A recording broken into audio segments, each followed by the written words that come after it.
마테오복음서 18장 1절에서 5절. 하늘나라에서 가장 큰 사람. 그때의 제자들이 예수님께 다가와 하늘나라에서는 누가 가장 큰 사람입니까? 하고 물었다. 그러자 예수님께서 어린이 하나를 불러 그들 가운데에 세우시고 이르셨다. 내가 진실로 너희에게 말한다. 너희가 회개하여 어린이처럼 되지 않으면 결코 하늘나라에 들어가지 못한다. 그러므로 누구든지 이 어린이처럼 자신을 낮추는 이가 하늘나라에서 가장 큰 사람이다. 또 누구든지 이런 어린이 하나를 내 이름으로 받아들이면 나를 받아들이는 것이다.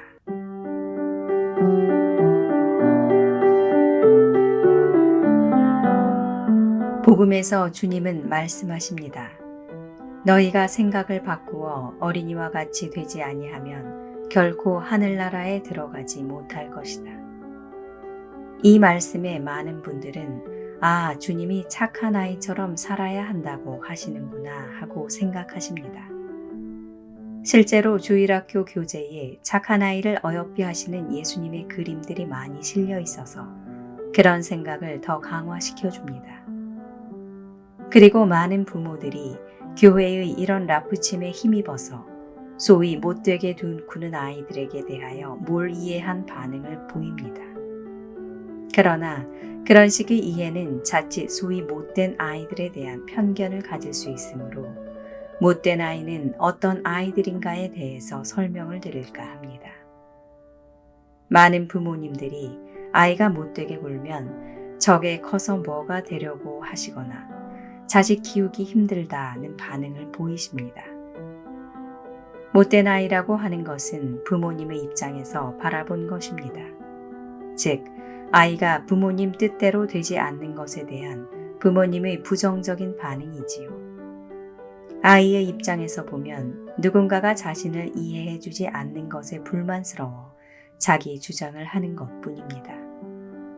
이것은 자기 나름대로의 생존 전략인 것입니다. 따라서 못된 아이들은 나름대로 세상을 살아갈 힘을 가졌다고 긍정적으로 평가할 수도 있습니다.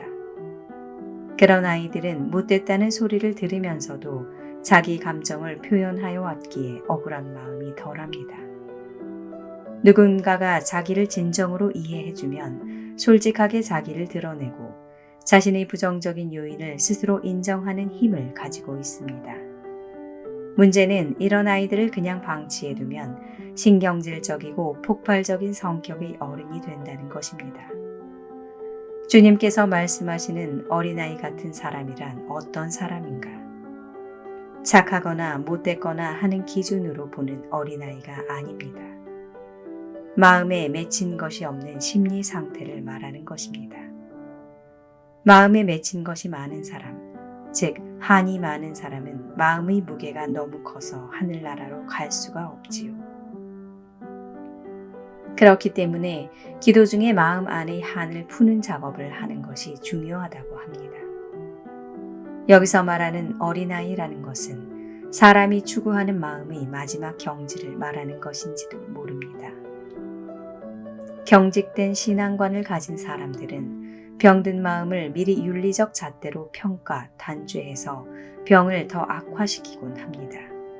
예컨대 복음에 나오는 말씀의 씨앗이 뿌려져도 싹이 나지 않는 가시덤불은 우울증의 증세와 유사합니다. 아무리 좋은 이야기를 해주어도 우울한 생각과 감정이 두껍게 덮여서 싹이 말라버리는 것입니다. 가시덤불은 비합리적인 생각을 말합니다. 말도 안 되는 우울한 생각을 현실인 양 생각하고 도돌이표처럼 그 생각을 돌리고 돌려서 키우는 것이지요. 결국 해도 물도 받지 못한 씨앗들은 다 죽어버리고 영혼은 사막을 헤매는 나그네 같은 처지가 되어버립니다. 원인은 이들이 죄인이라서 악해서도 아니고 자아가 약할 뿐인 것입니다. 분노가 일어났을 때 그 감정에서 벗어나지를 못하고 하염없이 끌려 들어가는 사람들이 있습니다. 분노는 부정적인 생각을 낳고 부정적인 생각은 분노의 휘발유를 끼얹는 악순환이 반복됩니다. 그의 마음이 아수라장 연옥이 되는 것이지요. 왜 분노의 고리를 끊지 못하는가? 이건 역시 성격이 악해서가 아니라 원인은 자아가 약해서입니다. 몸이 튼튼하면 병에 대한 면역력이 강해서 웬만한 병들은 그 밑에 눌러버리고 삽니다. 자아가 튼튼하면 웬만한 우울감, 분노 같은 감정들은 그 자아를 끌고 들어가지를 못합니다. 그래서 자아를 강하게 하는 훈련이 중요한 것입니다. 그렇다면 자아를 튼튼하게 하려면 어떻게 해야 하는가? 건강관리를 하듯이 마음도 건강관리를 해야 하는 것이지요. 하느님과 나의 관계, 나와 너의 관계, 그리고 나와 나의 관계를 건강하게 하는 것입니다. 무엇으로? 대화로. 이런 대화를 통하여 마음이 어린아이처럼 되는 것입니다.